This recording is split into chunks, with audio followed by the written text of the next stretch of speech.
Good morning, ma'am. Good morning, sir. I am Steffi Grace Nobleza, your student nurse for today. In this video, I am going to perform postnatal assessment. Before anything else, make sure that you have followed the general protocols, which are to introduce yourself to your client, identify your client, maintain the privacy of the client by closing the door and the windows and the curtain. Wash your hands and wear gloves for infection control. Hello, ma'am. Good morning. Ako gali mo, nurse subong sa Steffi Grace Nobleza. Ano gali akong pangalan, ma'am? Okay, Miss Anne, nari ko di subong para mag-check sa inyo kung okay ka din man. Ang tawag sini postnatal assessment. Dili na ko hinahimo para mabalanta kung okay kit bala kag wala sa ang komplikasyon after mo magbata. Para mabalanta kung safe ka gid man. Sige ma'am, okay lang pala kayo mo. Okay na sa imo. Himuon na doon na duwa.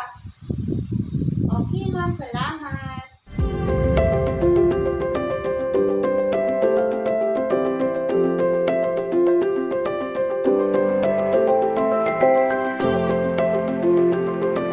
Okay, so the next thing to do is to position our client in supine lying position with knees slightly flexed. Okay ma'am, may higda lang ikaw, pero ang ato na tubod na sumasaka sa kaunta. Ikuon na naman. I-guide ka lang ikaw. Okay ma'am? Okay ma'am.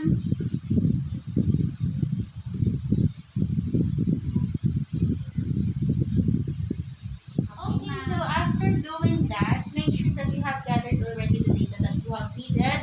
Vital signs, BP, temperature, pulse, RR, weight, height, BMI, and make sure that you have recorded it to the client's chart. Assume that I have gathered all the data that I have needed for the vital signs, and I have recorded it already to the client's chart. The next step is to assess the client's emotional status and her pain management.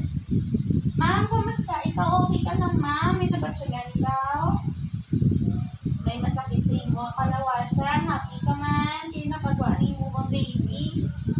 Okay, sige ma'am. Sige ma'am, ang next time mo, isi-assess kong imo, luglahan ng tawon ka kung ang iyang consistency, kung soft or endured, o kung gabanong bala, ang iyang shape, ang iyang symmetry, kung bubungin na sila.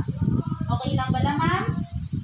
Okay, ako man panaugon ko lang gamay ang iyong mga habol para makalpit ko yung mga nagatan. Okay ma'am.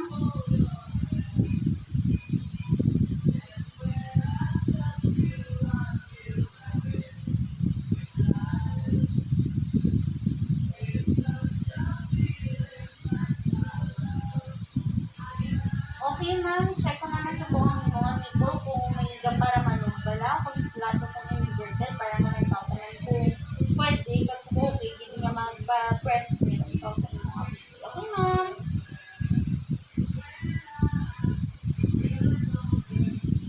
Okay ma'am, thank you gid ma'am. Ang next nga brown ma'am is butangan ko ikaw cover sa imo nga dughan ma'am para mapapanaog kong habol ma'am ha. Para ma-check kung imo nga abdomen o kung busong ma'am. Next is I am going to check for the abdomen if the mother underwent the LSCS or the low segment cesarean section. Check for the wound and union healing. Observe also for the contour and the appearance of the abdomen. And now I am going to palpate for the fundus. Put palm in the base of the uterus above symphysis pubis and other hand in the umbilicus. Press downward and palpate fundus. It could be firm or boggy. Upon assessment, the patient fundus is in the right, which means that bladder is full, and encourage the patient to empty the bladder. Next is I am going to check for the bowel movement by auscultating the bowel sound of the client.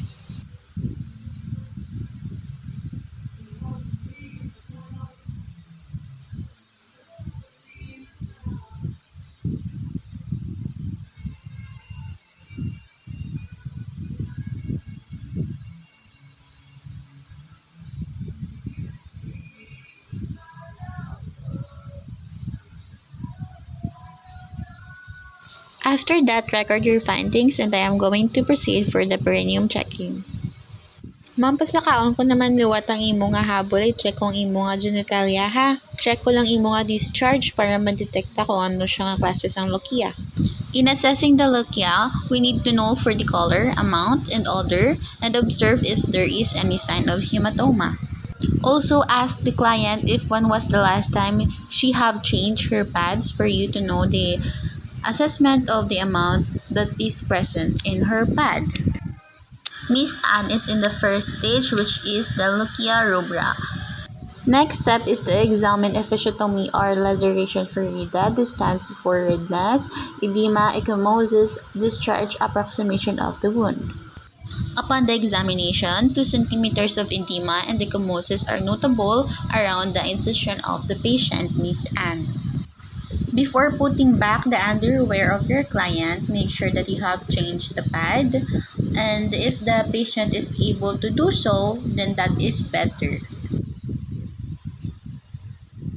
Next is that we're going to assess for the lower limbs of Miss Anne or check for the human sign for mobility. Okay, Miss Anne, palihog po inform sa akon kung magtandog ko kung may masakit sa imo, okay? Miss Anne, kung pasakaon ko masakit, kung i-stretch ko masakit, kung i-flex ko masakit, hindi man. Sige, sa piyak na mamumaning muon ko ha, balan mo ko kung masakit. Ari, masakit? Pababawon ko gamay, masakit? Okay, sige ma'am.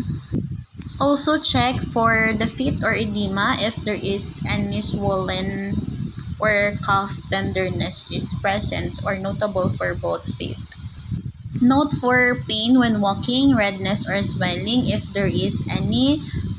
Your client is positive for woman sign, and if not, then she's okay. After doing that, make sure that you put your client into a comfortable position. This time, we're going to check for the emotional status of the bonding of both mother and the baby. Observe for the care that is being offered or give by the mother to her baby, or if there is any lack of interaction of two. At this point, Miss Anne told me about her experience during her labor and what mixed feelings she felt. Miss Anne looks tired already and told me that she wanted to take a nap for a moment. She is in taking in phase.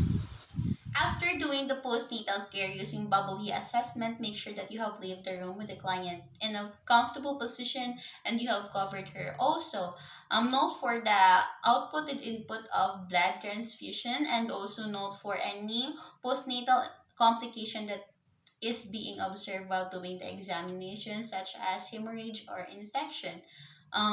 Those all will be recorded in the client's chart. And also, make sure that you have washed your hands after doing the examination for infection control. Thank you.